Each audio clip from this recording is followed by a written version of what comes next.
Did you know that some of the most beautiful beaches in the United States are the ones nobody really talks about? And that's not by accident.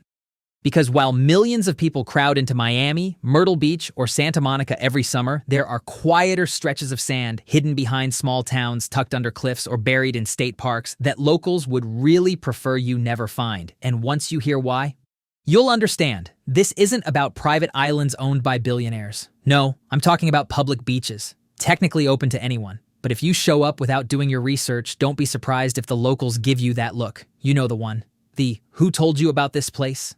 look. So today, let's pull back the curtain on the US beaches locals are low-key trying to keep off the tourist radar. And the reasons?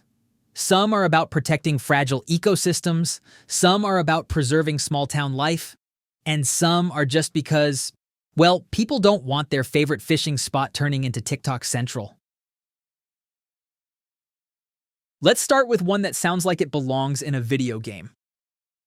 Bowling Ball Beach. Tucked along the Mendocino coast, this stretch of sand has hundreds of perfectly round boulders scattered across the shoreline. At low tide, they look like a giant dropped their bag of marbles and just walked away. Geologists will tell you it's a natural process, something about sandstone concretions forming in layers over millions of years. But when you're standing there watching the waves crash against what look like enormous bowling balls, you can't help but feel like you've wandered into another world. The locals, they love the place, but they'll tell you access is tricky. You have to time the tides just right, and the trails down are steep. Too many visitors and it turns into a dangerous mess, which is why folks around here aren't exactly advertising it. Now let's hop to Hawaii, but not the ones you've already seen plastered all over Instagram. I'm talking about Molokai. Molokai is the island that time forgot. No big resorts, no cruise ports, no mega malls. Just small communities and some of the tallest sea cliffs in the world. And hidden at the base of those cliffs is Awahua Beach. To get there, you either hike a brutal mule trail down nearly 1,700 feet, or you take a small boat if the waters aren't too rough. It's remote, it's wild, and it's stunning. But here's the catch. Locals here don't want it to turn into Waikiki. They've seen what happens when word gets out, and they've fought hard to keep Molokai as the friendly isle, not the tourist isle. So, if you ask someone from Molokai about Awahua, don't be surprised if they change the subject. Most people think Georgia's beaches begin and end with Tybee Island, but the real gem, Cumberland Island. This place feels like a Southern Gothic novel come to life. Wild horses roam the dunes. Spanish moss drips from ancient oaks. The ruins of a Gilded Age mansion sit crumbling in the distance. And the beach itself? A 17-mile stretch of empty, untouched sand. It sounds like paradise, but the National Park Service strictly limits visitors.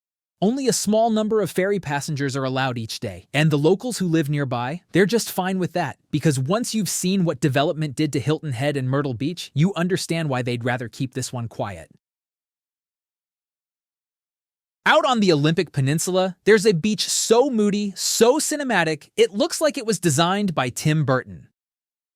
Second Beach, yes, that's the actual name. Not very exciting, right? But walk through the Rainforest Trail, emerge onto the sand, and suddenly you're in a world of sea stacks, tide pools, and fog rolling off the Pacific. It's the kind of place where you half expect to see a ghost ship materialize offshore. The thing is, it's not easy to get here. The drive alone can take hours from Seattle. Then there's the hike. And the weather? Let's just say if you packed flip-flops and a beach umbrella, you're going to be disappointed, which is exactly why the locals like it.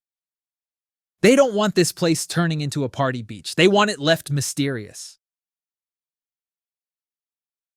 Now, here's one you may have heard of, but locals will still tell you it's not something they want overrun. Assateague Island is famous for its wild horses. Yes, actual horses living free on the sand. Nobody knows for sure how they got there. Some say they swam ashore from a shipwreck centuries ago. Others think colonists just abandoned them. Either way, they've become the symbol of the island. But here's the problem. Tourists love feeding them, selfies with them, trying to pet them. And locals, they know that every time someone does that, it makes the horses sick, aggressive, or worse. So, while Assateague is technically open to the public, don't be surprised if the people who know it best urge you to pick a different beach.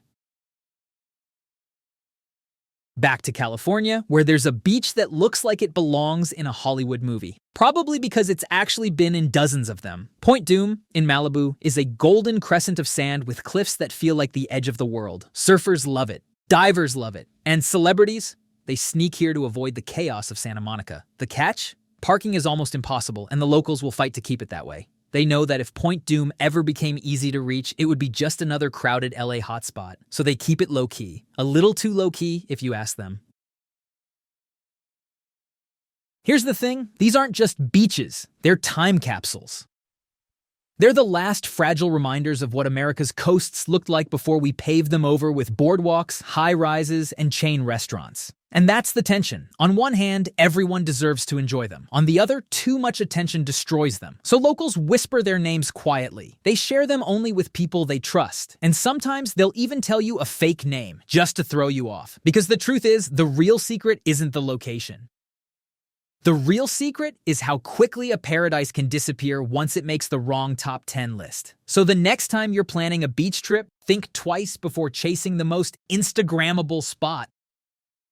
Sometimes the best beaches are the ones that never show up on your feed, and maybe that's the way it should be.